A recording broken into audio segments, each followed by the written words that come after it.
नमस्कार। बहुत स्वागत है आप सभी दर्शकों का कुंभ राशि के लिए फरवरी 2026 राशिफल के इस वीडियो में। फरवरी 2026 आपके जीवन में एक ऐसा माह होने जा रहा है जिसके बारे में कहा जा सकता है न भूतो न भविष्यति, अर्थात ना तो ऐसा माह आया है और ना ऐसा माह आएगा। लंबे समय की आर्थिक मंदी के बाद शेयर मार्केट से रियल एस्टेट तक हर जगह नई संभावना के द्वार खुलने जा रहे हैं। चाहे नौकरी हो या व्यापार हो, एज ए प्रोफेशनल आप काम कर रहे हों या कोई स्टार्टअप हो, हर क्षेत्र में सफलता के नए द्वार खोलने वाला है फरवरी का महीना। क्योंकि इस माह कुंभ राशि में दो बड़े राजयोग बनने जा रहे हैं, लक्ष्मी नारायण योग और अपार धन योग। इसके अलावा मकर राशि में सूर्य मंगल का योग तो 13 फरवरी तक बना ही रहेगा और उसके बाद मंगल पूरे माह अपनी उच्च की राशि में ही रहेंगे। तो इस तरह का सुंदर संयोग बड़ा ही दुर्लभ है जो आपको सफलता की ओर ले जाने वाला होगा, और इसीलिए मैंने थंबनेल में लिखा है अद्वितीय माह। देखिए, राजयोग जब बनते हैं तो फलीभूत भी होते हैं। अब ये गोचर में तो ये राजयोग थोड़े ही समय के लिए बनते हैं, लेकिन अगर आपकी जन्म कुंडली में बने हैं तो ये देखना जरूरी होगा कि क्या राजयोग बनाने वाले ग्रहों की महादशा, अंतर्दशा या प्रत्यंतर दशा गतिमान है। साथ ही ये भी देखना होगा कि राजयोग भंग तो नहीं हो रहा है। साथ ही साथ राजयोग बनाने वाले ग्रहों का अंश बल कितना है, और कहीं ऐसा तो नहीं है कि वो शत्रु राशि में हैं या पाप ग्रहों से दृष्ट हैं या 6, 8, 12 भावों में हैं। इन सब के आधार पर ही प्रेडिक्शन किया जा सकता है कि राजयोग, आपकी जन्म कुंडली में बना हुआ राजयोग आपको किस तरह का फल देगा। फिलहाल तो गोचर में ये राजयोग बन रहा है और इस वीडियो में इसी बात पर चर्चा करेंगे कि ये राजयोग आपको किस तरह का फल देने वाला है। ये विश्लेषण आपकी चंद्र राशि के आधार पर किया जा रहा है। तो ये है कुंभ राशि के जातकों की कुंडली। आपके लग्न के स्वामी हैं शनिदेव, और शनिदेव का गोचर कुंडली के धन भाव में है, और कुंभ राशि के जातकों के जीवन में शनि की 7.5 का दूसरा चरण भी गतिमान है।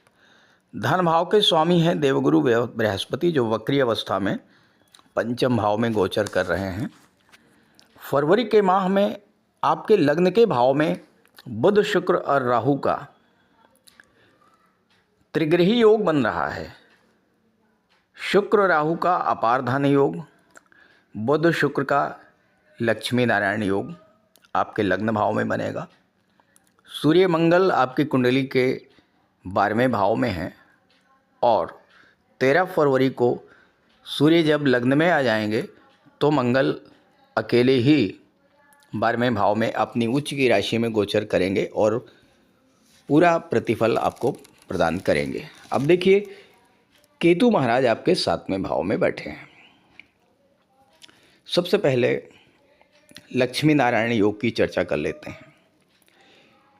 देखिए, लक्ष्मी नारायण योग आपके लग्न में बन रहा है। लग्न भाव क्या है? आपका व्यक्तित्व, आप स्वयं हैं। तो इस समय लक्ष्मी नारायण योग का पूरा लाभ किसको मिलेगा? आपको मिलेगा। अब यहाँ पर शुक्र क्या है? चौथे भाव के स्वामी हैं और भाग्य के स्वामी हैं। बुध पंचम के स्वामी हैं और अष्टम के स्वामी हैं। बुध और शुक्र का लक्ष्मी नारायण योग जब बनेगा तो सबसे पहला प्रभाव तो ये होगा कि इस समय माता लक्ष्मी और भगवान विष्णु का आगमन आपके घर पर होगा। क्योंकि शुक्र चौथे भाव के स्वामी है, चौथा भाव होता है आपका घर, तो आपके घर में माता लक्ष्मी का आगमन होगा। नवम के भी स्वामी हैं शुक्र, और नवम के स्वामी जब लग्न में गोचर करते हैं तो भाग्य का साथ मिलता है। किसको मिलता है? आपको मिलेगा, क्योंकि लग्न में शुक्र बैठे हैं और 7वें भाव के स्वामी हैं। तो इस समय क्या होगा कि भाग्य का भरपूर साथ आपको मिलने जा रहा है। जो भी कार्य आप कर रहे हैं उस कार्य से आपको धन की प्राप्ति होगी। और चूंकि धन के कारक देवगुरु बृहस्पति वक्री अवस्था में पंचम में बैठ करके एकादश को देख रहे हैं। वक्री अवस्था में गुरु का चेष्टा बल बढ़ जाएगा। शुभ ग्रह हैं, वक्री अवस्था में और भी अच्छा फल प्रदान करेंगे। तो इस समय आपके सोर्स ऑफ इनकम बढ़ेंगे, एक्स्ट्रा सोर्स ऑफ इनकम भी जनरेट होंगे। अब मंगल आपके कुंडली के 12वें भाव में बैठे हुए हैं और तीसरे भाव के स्वामी हैं। मंगल आपके पराक्रम पुरुषार्थ को दर्शाते हैं। इस समय आपका पराक्रम पुरुषार्थ कहाँ पर होगा? आपका पराक्रम और पुरुषार्थ 12वें भाव पर यानी विदेश पर होगा। और चूंकि दशम के स्वामी विदेश में बैठे हैं 12वें भाव में, जब 13 फरवरी के बाद मंगल अकेले यहाँ पर होंगे तो ये वो समय होगा जब आप अपने काम कारोबार को विदेशों से जोड़ करके बहुत अच्छी सफलता अर्जित करेंगे। थर्ड हाउस के भी स्वामी है मंगल। थर्ड हाउस क्या है? थर्ड हाउस कम्युनिकेशन पावर को दर्शाता है। थर्ड हाउस जो है संचार माध्यमों को दर्शाता है। इंटरनेट, सोशल नेटवर्क, ये सब थर्ड हाउस से देखे जाते हैं। और आज का जो समय है वो सोशल नेटवर्किंग का ही समय है। ऑनलाइन प्लेटफॉर्म से जुड़ करके आप देश विदेश से अपना काम कारोबार जोड़ सकते हैं। देश विदेश से आप व्यापार कर सकते हैं, क्योंकि व्यापार भाव के स्वामी सप्तम के स्वामी सूर्यदेव हैं, जो कि मंगल के साथ ही 12वें भाव में बैठे हुए हैं। तो ये वो समय है जब आप अपने बिजनेस का एक्सपेंशन कर सकते हैं, अपने व्यापार का विस्तार कर सकते हैं और संचार माध्यमों का प्रयोग करके, ऑनलाइन प्लेटफॉर्म का यूज करके आप अपने प्रोडक्ट की ब्रांडिंग विदेशों तक कर सकते हैं। क्योंकि शुक्र चौथे भाव के स्वामी हैं, तो इस समय आपके घर में सुख सुविधा के साधन तो बढ़ेंगे ही, घर में खुशियां आएंगी और साथ ही साथ घर में कोई धार्मिक या मांगलिक आयोजन भी इस समय हो सकता है। गुरु वक्री हैं और वक्री अवस्था में धन भाव के स्वामी हैं। दूसरा भाव क्या होता है? संचित धन का होता है और पैतृक धन का होता है। तो इस समय धन का भंडार भरने का कार्य करेंगे देवगुरु बृहस्पति। चूँकि गुरु पंचम में बैठकर आपके भाग्य को देख रहे हैं और भाग्य के कारक होते हैं गुरु, तो आपकी भाग्योन्नति तो होगी ही, आपके बच्चों की भाग्योन्नति भी इस समय होगी। गुरु शिक्षा के कारक होते हैं, ज्ञान के कारक होते हैं और पंचम भाव में बैठे हैं, तो गुरु का पंचम में गोचर करना छात्रों के लिए बेहद अनुकूल रहेगा। इस समय आप के ज्ञान में तो वृद्धि होगी ही। बुध जो कि आपकी बुद्धि के कारक हैं वो अष्टम भाव के स्वामी हैं। अब तो आपकी बुद्धि कहां पर होगी? आपकी बुद्धि होगी पंचम भाव पर, आपकी बुद्धि होगी अष्टम भाव पर। अष्टम भाव क्या है? अष्टम भाव डीप रिसर्च का होता है, पंचम भाव शिक्षा का होता है। तो इस समय जो जातक रिसर्च फील्ड से जुड़े हैं, किसी क्रिएटिव फील्ड से जुड़े हैं, शिक्षा के क्षेत्र से जुड़े हुए हैं, वो अपने क्षेत्र में बहुत गहन अध्ययन करेंगे, बहुत गहराई से डूब करके अध्ययन करेंगे, डीप रिसर्च करेंगे और इसका परिणाम उन्हें सफलता की ओर लेकर के जाएगा। क्योंकि सब मंगल का उत्साह, मंगल की ऊर्जा भी आपके पास होगी और मंगल सूर्य के साथ बैठे हुए हैं 12वें भाव में।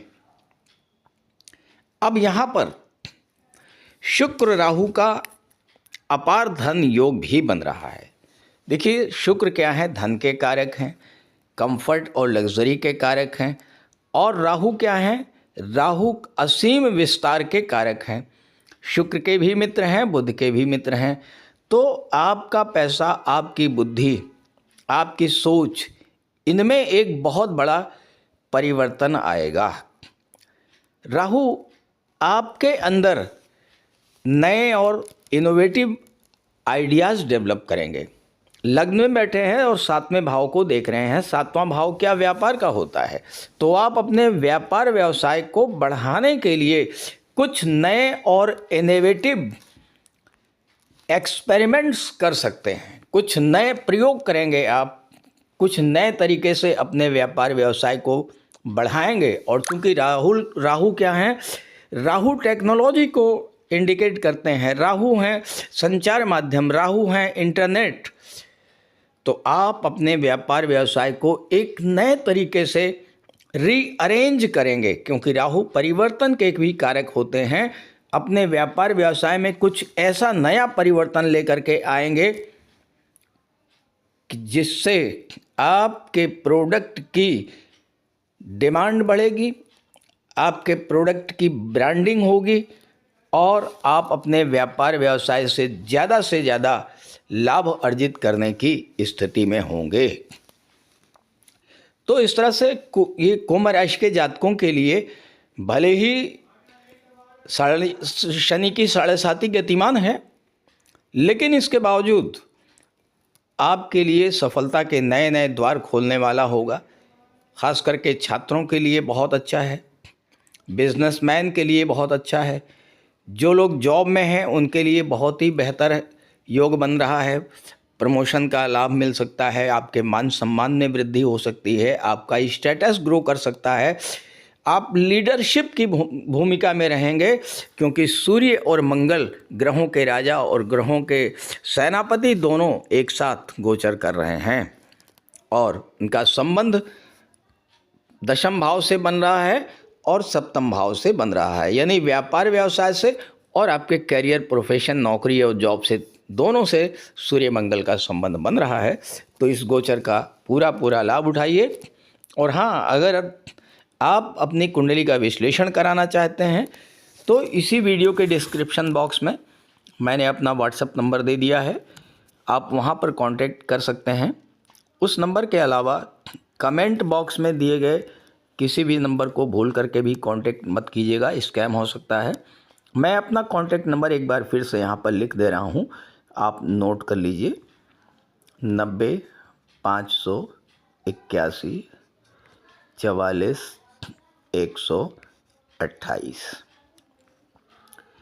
तो ये इस गोचर का लाभ उठाइए, भरपूर परिश्रम करिए और ज़बरदस्त सफलता अर्जित करिए। इसी शुभकामना के साथ नमस्कार।